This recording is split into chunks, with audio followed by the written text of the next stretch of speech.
আজকের সফলতাকে নিজেকে উৎসর্গ করতে চাই। আমি জানি আজকে মা দিবস, আপনারা ভাববেন যে মা বাবাকে কাউকে উৎসর্গ করছি, বাট ওনাদের অবদান আছে অবশ্যই। আর কিন্তু at the end of the day আমি শেষ পর্যন্ত রাতে পড়েছি, আমি রাত জেগে পড়েছি, আমি ডেডিকেশন দিয়েছি। জিপিএ 5-এর অনুভূতিটা খুবই ভালো, কারণ কষ্টের ফল মিষ্টি হয়েছে। আর এক্সাম মোটামুটি কঠিন ছিল, স্ট্যান্ডার্ড ছিল। ইউজুয়ালি মানুষদের সফলতার পিছনে আরেকজন মানুষ থাকে, কিন্তু আমার সফলতার পিছনে আমি নিজেকে রাখতে চাচ্ছি, আর আমার মা বাবা সবাইকেই। আর আমার পিছনে ব্যাক স্টোরি হলো, আমি 9-10-এ ভালো স্টুডেন্ট ছিলাম, খুবই ভালো, কিন্তু 9-এ একবার আমি সব সাবজেক্টে 9টা পেয়েছি। আমার যে হায়ার ম্যাথে 2 মাসের জন্য ফেল এসেছে। সো ওইটা পাওয়ার পর আমি এই 2 বছর অনেক চেষ্টা করেছি, অনেক পড়াশোনা করেছি, আর ওইটা থেকে কোপ আপ করতে পেরেছি। তারপর এখন ভালো রেজাল্ট এসেছে। আজকের সফলতাকে নিজেকে উৎসর্গ করতে চাই। আমি জানি আজকে মা দিবস, আপনারা ভাববেন যে মা বাবাকে কাউকে উৎসর্গ করছি, বাট ওনাদের অবদান আছে অবশ্যই। আর কিন্তু at the end of the day আমি শেষ পর্যন্ত রাতে পড়েছি, আমি রাত জেগে পড়েছি, আমি ডেডিকেশন দিয়েছি।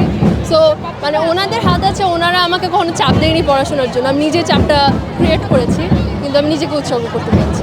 বাবা মার আসলে কম বেশি সব বাবা মারই অবদান থাকে সব সন্তানের সাকসেসে, কিন্তু আমি বলতে চাচ্ছি মানে ওনাদের আছে অবশ্যই, আরও মানুষদের আছে, কিন্তু মানে কাজটা তো আমি করেছি, কষ্টটা তো আমি করেছি। আমি রাত জেগে যখন পড়াশোনা করতাম, আমার বাবা মা বলতো ঘুমাই যাইতে, শরীর খারাপ হয়ে যাবে, তখনই আমি আরও এক্সট্রা পড়াশোনা করেছি, সেটার জন্য ফলাফল ভালো হয়েছে। নিজেকে আমি ইউএসের লয়ার হিসাবে দেখতে চাই। আইনজীবী হয়ে সেবা দেওয়ার মতো, মানে ডাইরেক্টলি সেবা দেওয়ার মতো আমার মানে ওরকম থিঙ্কিং আসেনি। আমি টাকা কামাবো হালাল ওয়েতে প্রচুর, সেটা আমি বাংলাদেশে ঢালবো হলো এতিমখানায়, এনজিওতে, যেন আমি ডাইরেক্টলি ওদের হেল্প করতে পারি।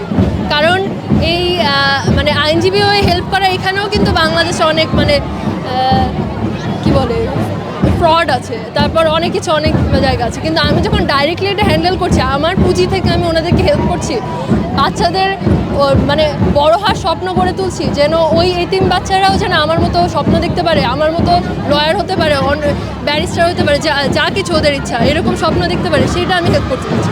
পুঁজি কামাবো হালাল ওয়েতে, যেন আমি ডাইরেক্টলি হেল্প করতে পারি। ভবিষ্যতে আমি চাই আমার সন্তানরা যেন সুখী থাকুক, যদি থাকে আলহামদুলিল্লাহ। আর ওটার চেয়ে বড় কথা, আমি চাই না ওরা আমার মতো হোক বা কিছু, ওদের একটা স্বেচ্ছা আছে, ফ্রি উইল আছে। আর আলহামদুলিল্লাহ মানে আল্লাহ তো সবাইকে সব কিছু দিয়ে বানায় না।